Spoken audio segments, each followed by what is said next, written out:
8 दिसंबर 2017 यानी कि आज से करीब 7 साल पहले एक free battle royal game free fire play store and app store पर रिलीज होता है, जो कि 2019 में मोस्ट डाउनलोडेड मोबाइल गेम्स की लिस्ट में शामिल हो जाता है, वो भी 1 बिलियन डाउनलोड्स के साथ। तो बस आज हम उसी जर्नी को देखने वाले हैं कि कब गेम में रेयर आइटम्स आए थे, कब गेम के ग्राफिक्स बढ़े और कब गेम में नए नए फीचर्स ऐड हुए और कब हमारे ओल्ड आइटम्स गेम से जाने लगे। और हाँ, अगर ओल्ड प्लेयर हो तो ये स्पेशल वीडियो आप लोगों के लिए है और नए प्लेयर्स आज आप लोगों को पता चलेगा क्यों हम ओल्ड फ्री फायर बोलते हैं। और हाँ यार, एंडिंग में बहुत मेहनत की है, कुछ स्पेशल है, तो रिक्वेस्ट है उसे प्लीज मिस मत कीजिएगा। ये गेम पूरी दुनिया में आग की तरह फैलने लग जाता है। जुलाई 2018 को हिप हॉप गेम के अंदर क्लैश स्क्वाड इंट्रोड्यूस हुआ। हर प्लेयर्स की मेमोरीज जुड़ी है विंटरलैंड इवेंट के साथ। इस गेम का अंत नजदीक ही था। अब क्योंकि काफी सारी चीजें हैं गेम के अंदर, इसलिए हम सिर्फ 2018 मिड से लेकर तब तक की बात करेंगे जब हमारा गेम बैन हो गया था। दोस्तों, आज हम उसी टाइम पीरियड्स की यादें ताजा करेंगे कि उस वक्त गेम में क्या कुछ ऐड हुआ था हमारे सामने। तो तैयार हो जाओ गाइस, यादें ताजा होने वाली है। सबसे पहले तो 2018 मिड के पहले ही एक छोटी सी समरी आप लोगों को देता हूँ। गाइस, 4 दिसंबर 2017 को गेम रिलीज हुआ था।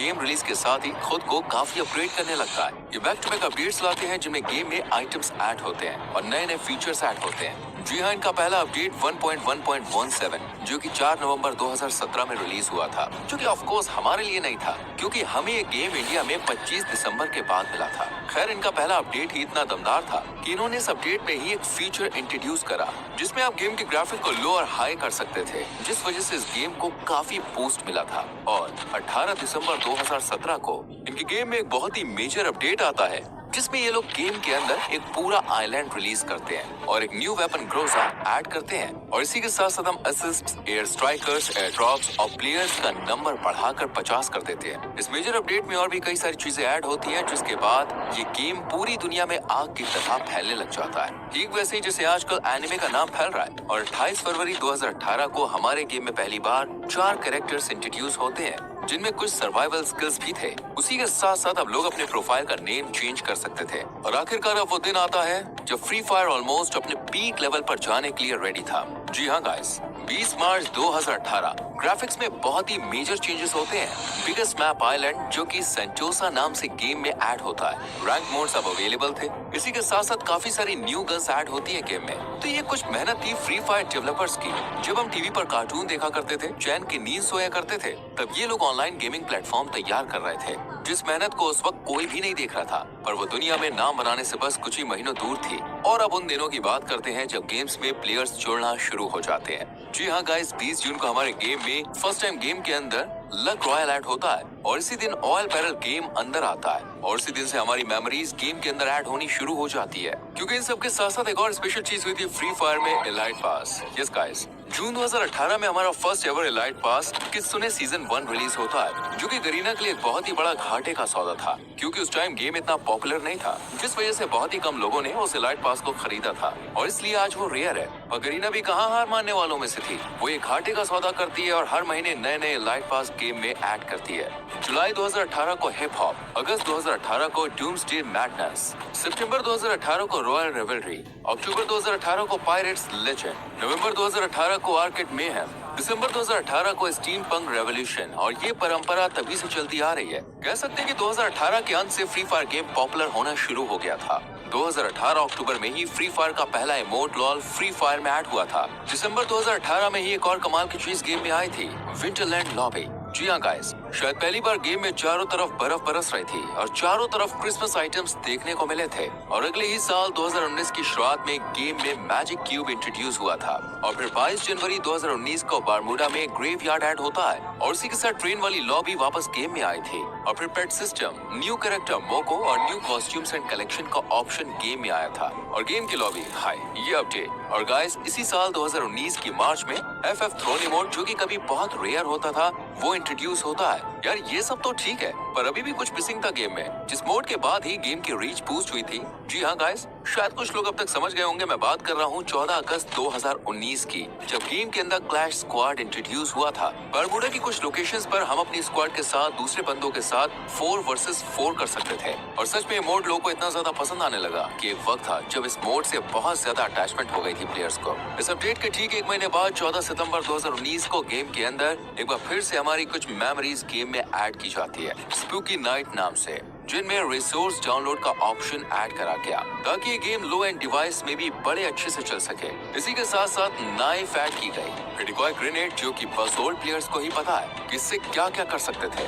रैम 1887 हम सब की फेवरेट 2 नली वाली गन, जो समय में सच में 2 गोली में ही बंदों को फिनिश कर देती थी। इसी के साथ साथ गेम में कैरेक्टर वॉइस, FF का name change card, new lobby background music, जो भी ओल्ड प्लेयर्स है उन्हें ये बहुत अच्छे से याद होगा। और अब गेम के साथ प्लेयर्स की एक बहुत अच्छी बॉन्डिंग बनने लगी थी। बंदे भी क्या करते, गरीना खुशियों पर खुशियां देता जा रहा था। 2 महीने बाद गेम में विंटरलैंड नाम से का फिर से हमें मेमोरीज दी जाती है। हालांकि इस अपडेट में कुछ खास चीजें नहीं आई थी, अलावा क्लैश स्क्वाड में डेजर्ट ईगल के, मगर हाँ लगभग हर ओल्ड प्लेयर्स की मेमोरीज जुड़ी है विंटरलैंड इवेंट के साथ। क्योंकि इस अपडेट में जो म्यूजिक था ना, उसे सुनते ही यार वो टीम याद आती है जब दोस्तों के साथ रजाई में बैठकर हम रैंक पुश किया करते थे। और गाइस इतना ही नहीं, 2019 नवंबर को एक और बहुत ही मेमोरेबल चीज हुई थी। फ्री फायर को फर्स्ट एवर एक्टिव स्किल वाला कैरेक्टर मिल जाता है डीजे आलोक नाम से। लोग तो यार इस कैरेक्टर से इतना ज्यादा डरने लगे थे कि क्या ही बताऊं। लेकिन हाँ, अगर ये फ्री फायर की तरक्की का कारण बना तो शायद यही फ्री फायर की बर्बादी की वजह बनी थी, क्योंकि यहाँ से फ्री फायर कोलैबोरेशन करना शुरू कर देता है और अब फ्री फायर का डाउनफॉल भी आने वाला था। जी हाँ गाइस, खैर गाइस 25 फरवरी 2020 में गेम के अंदर कलहारी मैप लाया जाता है।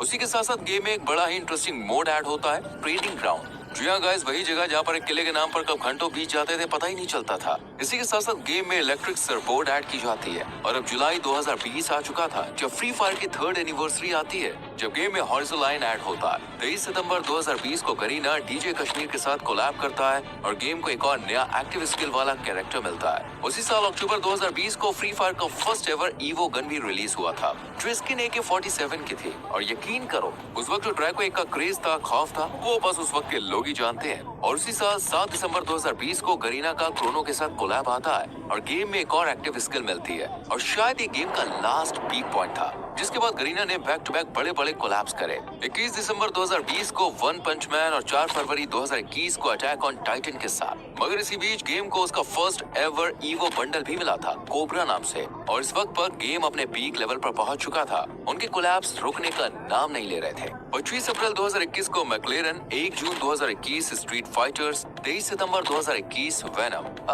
एक मिनट, दरअसल 4 अगस्त 2021 को गेम में दिमित्री और थीवा की एंट्री हुई थी। गेम भी अपने बैन होने से 6 महीने पीछे थी और गेम की हाइप इतनी ज्यादा बढ़ गई थी कि कोई दूसरा कंपटीशन में नहीं था इस गेम के। जी हाँ गाइस, डेली के 150 मिलियन से ज्यादा एक्टिव यूजर्स गेम से जुड़ चुके थे। मगर इतने सारे बैक टू बैक कोलैब्स की वजह से और न्यू आइटम, न्यू कैरेक्टर्स की वजह से और पुराने आइटम्स के रिमूव होने की वजह से ओल्ड प्लेयर्स अब गेम लीव करने लगे थे। जी हाँ, फ्री फायर ने 2019 से 2023 तक 19 कोलैब्स किए थे, जिनमें से 8 कोलैब्स 2021 में शामिल थे। हालांकि गेम की हाइप बनी रहने के लिए 2021 सितंबर में ये लोग फ्री फायर मैक्स रिलीज करते हैं, जिसके ग्राफिक्स इतने ज्यादा इंसेन थे कि गेम वापस से थोड़ी हाइप कमा लेती है। मगर अफसोस, गेम का अंत नजदीकी था। 29 नवंबर 2021 करीना का आखिरी बढ़िया सा कोलैब हमें देखने को मिलता है, मनी हाइस्ट के साथ, जिसमें बहुत प्यारे बंडल्स और इमोट्स गेम में ऐड होते हैं। इसके बाद मानो लोगों का गेम से इंटरेस्ट जाने लगा था। 19 जनवरी 2022 गेम अपने बैन होने से करीब 1 महीने पहले एक कोलैब लाता है असैसिन क्रीड के साथ, जिसमें हमें बड़ा इंटरेस्टिंग इंटरेक्टिव आइटम गेम के अंदर देखने को मिलता है। और इनका लास्ट अपडेट इल्यूमिनेट, जिसके ठीक महीने भर बाद गेम बैन हो चुका था और हर वो पुराना प्लेयर जो इन मेमोरीज के साथ जी रहा था, उसकी आंखों के सामने सिर्फ फ्री फायर की यादें ही रह जाती हैं। हालांकि इसके बाद गेम में BTS, रैम्पेज, जस्टिन बीबर जैसे बड़े बड़े इवेंट्स आए तो सही, मगर अब कोई गेम में वापस ना आया। खेलने वाले गेम से जुड़े रहे, करीब साल भर इंतजार करा मगर कुछ नहीं हुआ। खैर, जिन लोगों को अभी भी लगता है कि ओल्ड प्लेयर्स कहना बस आम बात है, तो आज मैं आप लोगों को एक ओल्ड प्लेयर का दर्द दिखाता हूँ। उस ओल्ड प्लेयर का दर्द जिनकी आंखों में ये यादें बसी है। आखिर कैसा लगा था उनको फ्री फायर बैन सुनकर? मैं फ्री फायर के बगैर नहीं रह सकता। फ्री फायर की मुझे बहुत याद आ रही है। इन 4 सालों में हम दोनों कभी अलग नहीं रहे। कैसे अलग रहो उससे? मुझे माफ कर देना। सब लोग अपना ख्याल रखना।